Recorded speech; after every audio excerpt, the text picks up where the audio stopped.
cold water. And if these attributes aren't there, they start to die out. We're in a small basin called Stump Creek that flows into Hayden Creek, that then flows into Hayden Lake. High school kids, what we call the mud boggers, turned this into a mud bogging play area, which impacted the fishery resources, impacted the water quality of Stump Creek, Hayden Creek, and potentially Hayden Lake. Cutthroat in this system are called adfluvial fish, where they are raised in a stream and then moved to the lake as adults. And they'll live in this stream for about a year or two until they're maybe 4 to 6 inches long, and then grow in the lake up to a large, and we've seen some record trout being caught in Hayden Lake for the public who love to fish, me being one of them. So the streams that surround Hayden Lake are very important to the continuation of a trout fishery within the lake. But a project like this, to haul all these logs in, get everything closed up, use large machine, cost the government about $10,000. It's not cheap to repair our watersheds. It's cheaper to keep them in good, high quality state and let Mother Nature maintain them for us. She works fairly cheaply. It's costing a heck of a lot more than that for Forest Service employees to continue policing areas like this one, and for Idaho Fish and Game to add the nearly 1 million West Slope cutthroat trout they've put into the Hayden Lake system over the past several years. They've had to, because as you may recall, with the deterioration of the watershed, the trout fishery in Hayden Lake can't support itself without large-scale stocking. One of our jobs was we monitored cutthroat reds in Hayden Creek, and there was lots of them. I mean, you just drive up the East Fork of Hayden Creek and you would see reds everywhere, and you don't see that now.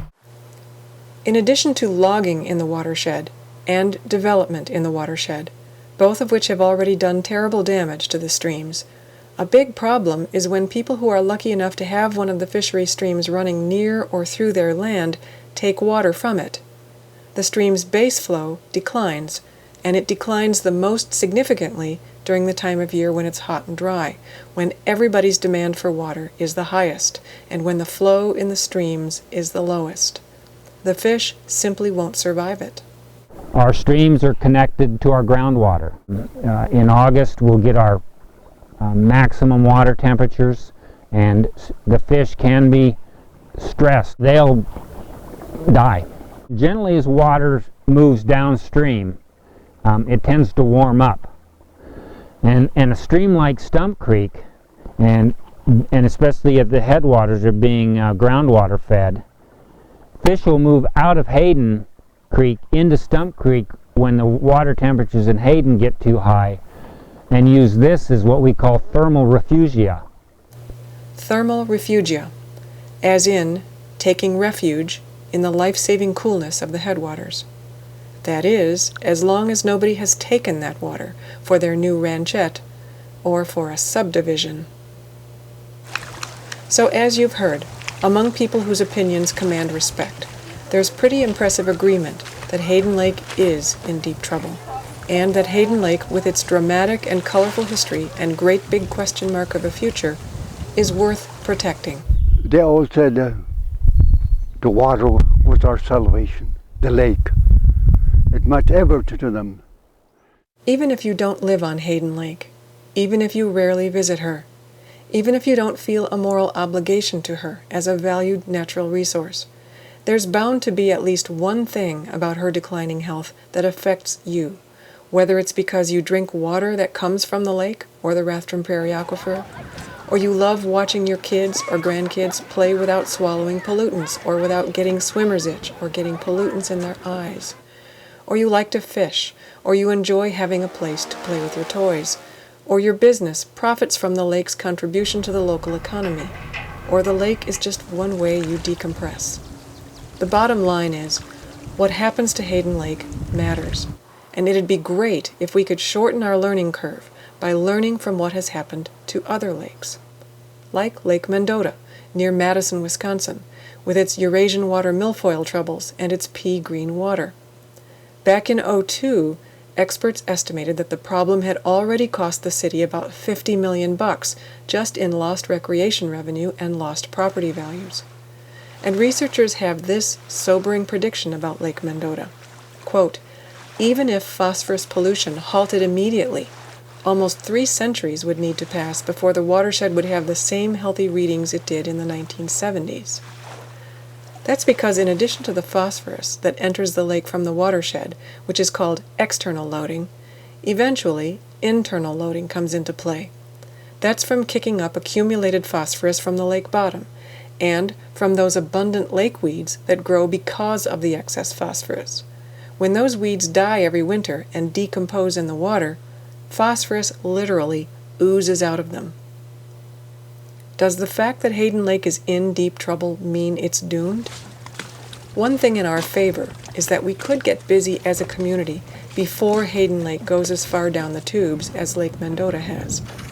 But Hayden Lake is half the size of Lake Mendota, and yet it has twice as much shoreline, which means the potential for many more residences crowded around it than Lake Mendota has to endure. And unlike Lake Mendota, Hayden Lake has a steep and highly erodible watershed and no river outlet. What we see in Hayden Lake is the algae development from a few bays moving to larger bays and out into the main lake body. Water quality issues in Hayden Lake directly impact water quality of our aquifer. Remember, I've said that everything recycles within the lake, so once it gets on this downward trend, unless there's intervention and very costly measures to tie up the nutrients in the sediment, the lake will continue to deteriorate. It's much, much harder to clean something up than it is to keep it clean to start out with. In recent years, government scientists have been talking about the TMDL. That stands for Total Maximum Daily Load. It's a calculated figure that looks at the phosphorus burden that's been pouring into a lake over the years and compares that to how much the phosphorus accumulated in the lake has increased as a result. It then assumes that the lake's ability to handle additional phosphorus will remain the same as it's been thus far. Based on that assumption, it then comes up with a figure for how much more phosphorus we can get away with every year. The TMDLs were put there because we're putting too much into the lake year by year. That hasn't changed. We're still loading that much every year. We need to get it to the right phosphorus level. This means that the lake can handle, the natural state of it can handle so much phosphorus. It's when you get over that level, and we've been going over that level, and we've known about it for the last 15 years. It's true. For decades, stormwater has dumped literally tons of sediment and phosphorus into Hayden Lake, thanks to logging, roads, existing residential sites, and new development. And yet, when a water sample is taken from the lake and tested, the amount of phosphorus in there is too high, but it isn't getting higher at the rate you might expect. Why? A couple of reasons. First, the samples have been taken from the middle of the lake, farthest from where the pollution comes from, where the water is deepest. And studies show that a lake's ecosystem is sort of like your intestinal tract. It can process a certain amount of garbage, digest and metabolize it, the same way you digest and metabolize junk food, without paying obvious health consequences right away. But eventually, you'll have to face the music for your food choices, and when that day comes, it'll feel like it came from out of the blue, but in truth, it was a long time coming. Water quality systems, like the water quality in Hayden Lake, or in a watershed, in a stream in a watershed, are not linear systems. They're threshold systems. You can add nutrients, and not see anything but minor damage, but all of a sudden, you add a little bit more, and the whole system collapses. Threshold systems are the straw that broke the camel's back systems. They carry their burdens until they reach their own particular threshold, and then they fall apart. And this is more true of Hayden Lake than most other lakes. Why? You know the answer to that. It has no outlet. In addition to their ability to process a certain amount of nutrients, most lakes also have the ability to dump some of their nutrient burden out through a river outlet. But for Hayden Lake, the phosphorus that goes in isn't going anywhere. And worse, it's getting recycled up into the active water column, where it compounds the problems caused by each year's additional pollution. This is not to say the TMDL system is worthless. It's a good start, but we're already trying to play catch-up, so let's not kid ourselves. We all need to step up to the plate rather than wait for somebody else, i.e. the government, to fix it.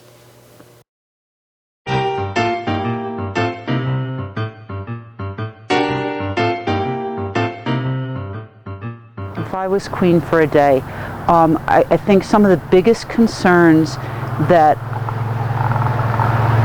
I would see to the water quality is development on steep slopes around the lake. That's number one. And number two, septic systems around the lake. The soils are very clayey on the banks of the lake, and so they don't necessarily function as they need to. And I think that even if they function as they need to at the start, over time, maintenance-wise, etc., they can have a severe negative impact. So I think that that we need to be very careful where and how we allow septic, if we allow septic at all around the lake. What can be done right now is stormwater needs to be managed, whether it's in the headwaters with logging and road building, or whether it's home development, development of cabins. They have to be cut off and stopped, or it will continue to deteriorate. When we talk about what we're doing for our own children and grandchildren and look at the science, there should be no doubt about what happens. But we usually get into a room where folks stand up and make speeches about property rights and how their property rights are being threatened by scientific information. That drives me nuts.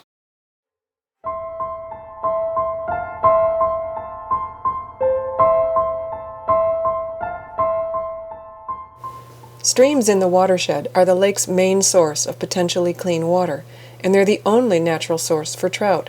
So we have to change the perception that it's okay to trash them with four-wheel drives, and log around them, and build roads near them, and take water from them, without first making sure the fishery and water quality get first rights.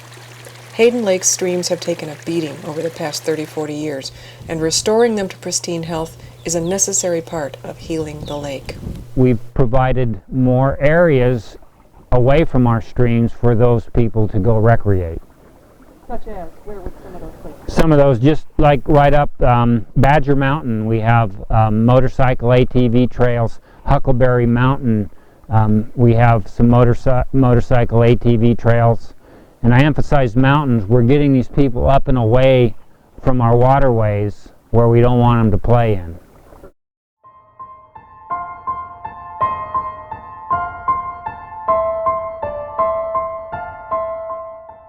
Whether you live right on the shoreline or miles up in the watershed, there are two different sources of phosphorus the lake needs you to take responsibility for: the runoff generated right on your property and the runoff that runs across your property from upslope. Start by taking an honest look. Are there bare spots on your property where the ground is exposed? Not good. Wind and water that either hit that bare ground from above or run across it will stir up and pick up sediment and deliver it downslope. If your land is steep and right on the shoreline of the lake, you're the lake's last hope. Your success will depend almost entirely on picking the right plants and putting them in the right place and maintaining them in the right way to quickly cover those bare spots with long-lasting living greenery. If your piece of land is less steep and if there's more space between you and the lake, you have the luxury of more room to provide flattened or even hollowed out areas that'll put gravity to work for you, such as a settling pond, which slows the water down to a crawl so sediment settles out into the pond, and the water that leaves the pond is cleaner than the water that entered it. Or terraces, which turn a steep slope into a series of flat steps, so the water slows down and soaks in on each step. Or grassy swales, which hold the water temporarily, accept its sediment, and then allow it to move along while being combed clean by standing grass. It's not as difficult as it sounds. All you need is good advice, and good advice just happens to be free. Having a good mix of species, grasses, trees, and shrubs, because they all serve a different function in protecting water quality. Native species are generally the best. They don't require much care because they grow in the area naturally. Sometimes you can take hardwood cuttings from things like willows or dogwoods. Google a native plant society in your area. There's local chapters that have native plant lists. Native plant lists are great, but I think most of us need more help than that, because on slopes like these, the lake can't afford to wait for us to learn from experience. There's a mixture here of old places, new places, and places under construction, and they've all got quite a bit of bare ground, as you can see. To help you choose the best kinds of plants and decide where and how to plant them so they'll get established quickly, do the most good, and not need a lot of maintenance, I asked Jamie for another option. There's a good resource in the Panhandle of Idaho. It's called Panhandle Stormwater and Erosion Education Program, which is SEEP.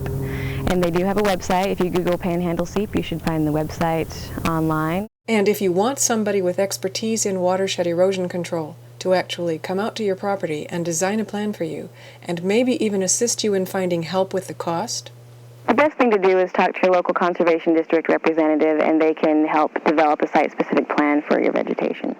in Kootenai County, the contact person would be Mark Addy. Yeah, I do work for the government, and we're here to help. We're a non-regulatory agency. We're out there doing what the public has hired us to do, and that's to help the resources. It's a free service. It's a public service through the conservation districts. We've got biologists, engineers, hydrologists, whatever it takes to get the job done on the ground, we can usually handle it. The lake can be damaged by other factors too. The good news is these other factors are easier to fix. Here's an example. If you have a dog, you have dog droppings. Training your dog to go as far from the house as possible protects your shoes, but not the lake. In a watershed, the EPA views dog waste to be, believe it or not, as noxious as oil and toxic chemical spills. In fact, just 2 or 3 days' worth of a neighborhood bay's dog droppings in a watershed can raise the bacteria level in the entire bay high enough to close it to swimming. The fact that Hayden Lake's bays don't get closed because of pet waste doesn't mean they're not affected. It means nobody's checking. In Kootenai County, the solution is simple. Pick up dog waste and put it, with the county's blessings, in the trash. Livestock manure in the watershed is another problem. Manure and urine-soaked stall bedding usually get thrown onto